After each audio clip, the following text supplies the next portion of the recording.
G'day folks. What's it been, about a week since I put a vid up last? Been busy with work, and when you're doing this sort of work, guys, you know, you've got to have full concentration. So I thought I'd leave it for a week and just focus on my work, paid work.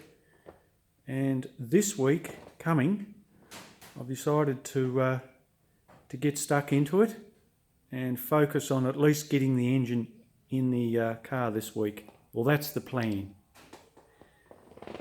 I've got I've got 3 pistons to go in it, and it's all sort of coming together beautifully. It really is. You see the girdle there, and this little adapter or spacer that you need for the pickup. That's around, I'll be guessing, sort of 10 mil to clear the girdle. And that's my sort of extended pickup, guys.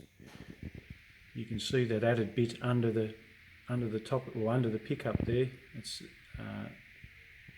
and the pickup itself. So it extends down nearly, oh God, that'd be nearly 30 mil deeper. The pan is that I modified. This one down here, guys, wherever it is. I'll show you it.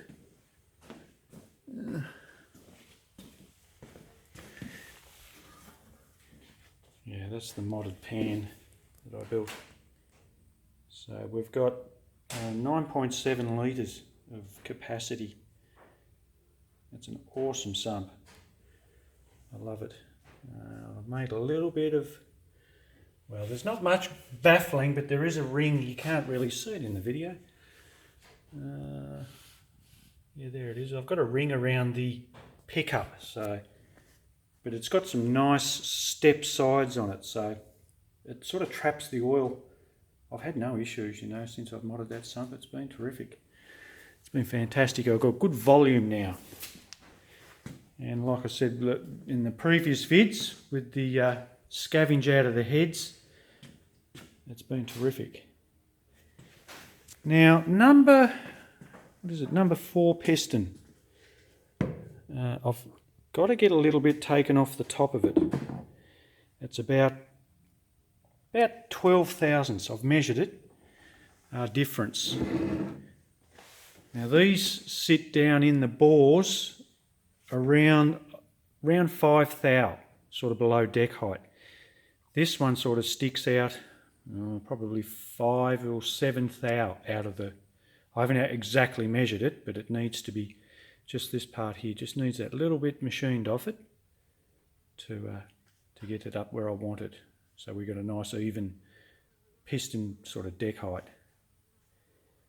Interesting, guys, because I've been talking to a bloke with the name of George. It's GG he goes under when he comments. He's an incredible bloke when it comes to motors. So experienced, so knowledgeable. And we've done some, well, he's done some math. There's a program you can punch in the CCs and the piston, the CCs for the heads, and all of that, the stroke of the engine, and you type it all in, give it all the information, and it'll give you a bit of a guide on compression ratios. And we've done one with boost, which is really interesting. As it stands now, and actually I think it's a little bit more, because George went and put 17cc on the, these are actually a 16cc. Now, if you think about it, because I've taken a little bit more off this, it's actually going to lower the cc in these too. So it's going to raise compression. Anyway, he came in at 10.03 to 1 compression. I think it's up around sort of 10.1, 10.2 by the time. But anyway, it's in the low 10s, you know, 10 to 10.1. A little bit more than I thought, because with the calculations that I did before with my machinist, he reckoned we had around sort of 9.7.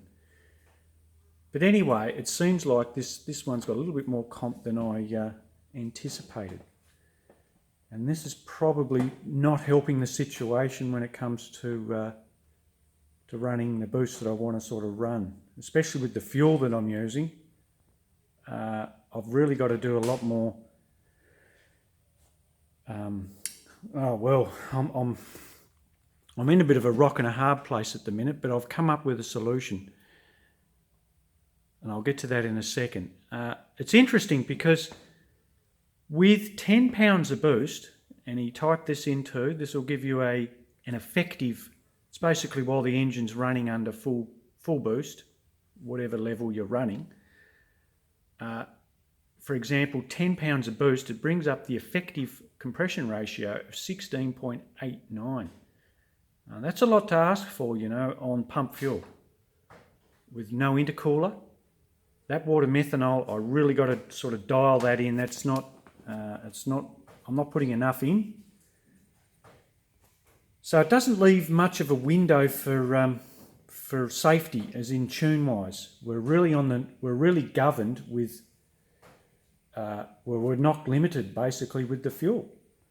And it's looking like the fuel is really on the limit of my setup.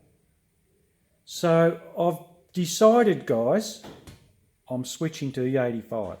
I've decided that's it. I've just had enough of trying to struggle and trying to tune and get a reliable setup with the pump fuel. And I really don't want to put that intercooler in if I can avoid it, because I got that thing's nearly 10 kilograms in weight. I've got all that extra plumbing I want to run. I can get E85. It's not that big a deal for me. It's just looking like that's the only way that's going to solve this knock issue that I've had.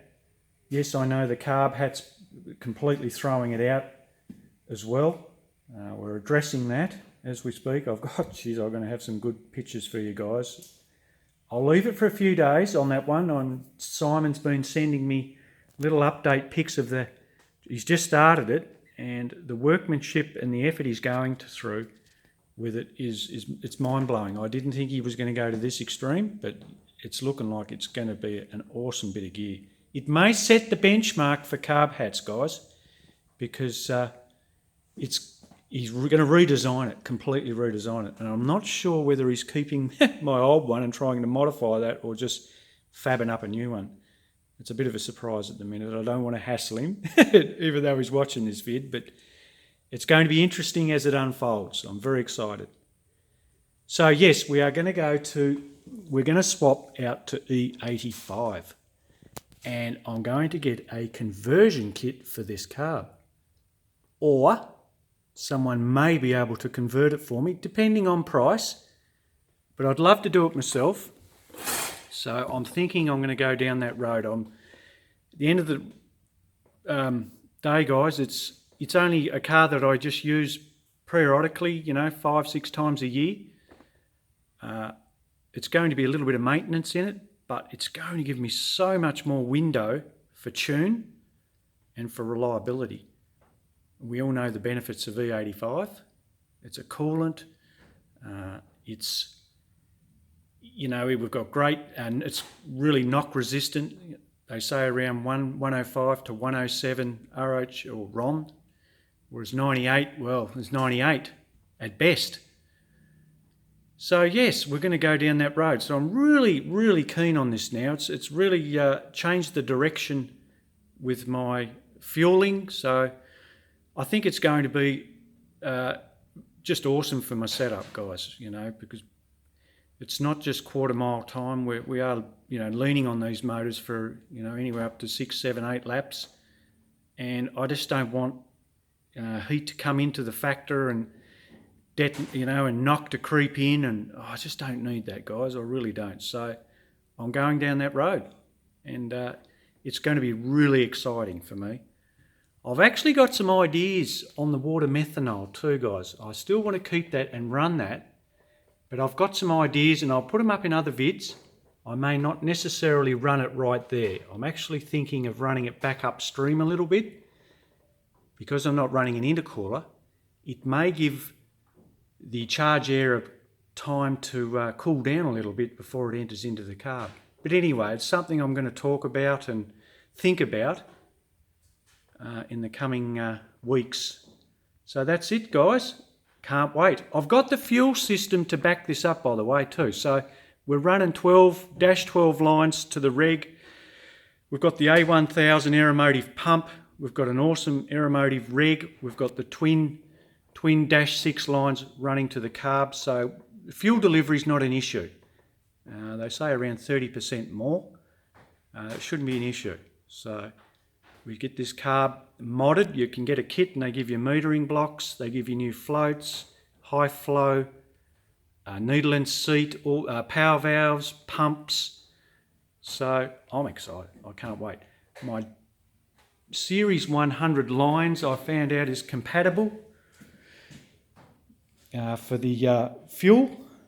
Mind you, I'm going to have to do some maintenance on it, I suppose, once I bring it back and in the cooler months. Try and keep the water out of it. I can always drain the fuel and store it in containers and even drain the carb dry again and even flush a little bit of 98 through it. Whatever. But yeah, I'll learn that as I go, guys, and that'll be a great leap forward, I think, in as far as reliability goes. I said I'd never do it, but look, at the end of the day, it just makes so much sense. Got a bit of comp now. At least I can, go up in boost if need be and run a lot cooler. It's bloody great. All right, folks. Well, I'll do another little vid when I get the pistons in, get that little one machined up and all sort of sorted from there, and we'll do a cam install, put the timing case on, the timing chain on, and this and that, and I'll do some little update build vids on that one as I progress forward.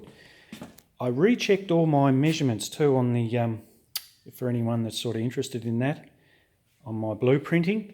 I came within around 1/10 of a thou on each of the clearances, and some, I think it was about 4 of them I was spot on, and the other 4 are 1/10 either side. I think that was a bit of human error come into it.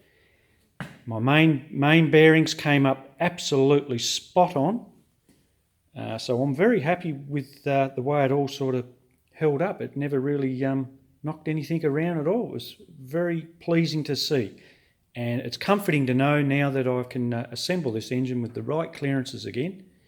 Our thrust clearance is around 6 or 7 thousandths, hasn't changed, because folks, a couple of years ago I had when I wiped that other crank out, I ended up having 3 or 4 millimetres, I think it was, I think it was about 3 mil, of about over 100 thousandths of end play. Well, I monitor it. I haven't had that issue now that I've addressed the flow. We got great flow in our transmission line, our cooler lines, which we're not getting any excessive thrust from the converter. So we've addressed all that, and yeah, it's holding up well. Very happy. All right, guys, well, I hope you're enjoying it so far. I'm sorry I haven't put one up in a week. I wanted a little break from it all. I actually did my back in this week, and I've been struggling with that, but it's coming good now, and we'll be back on the march with it all. But yes, I thought I'd show you that little vid before we'll show you this before I go any further with it, and just touch base on you all, and it's all good, guys. Exciting times ahead. I'll pop one up soon, guys. Catch you later.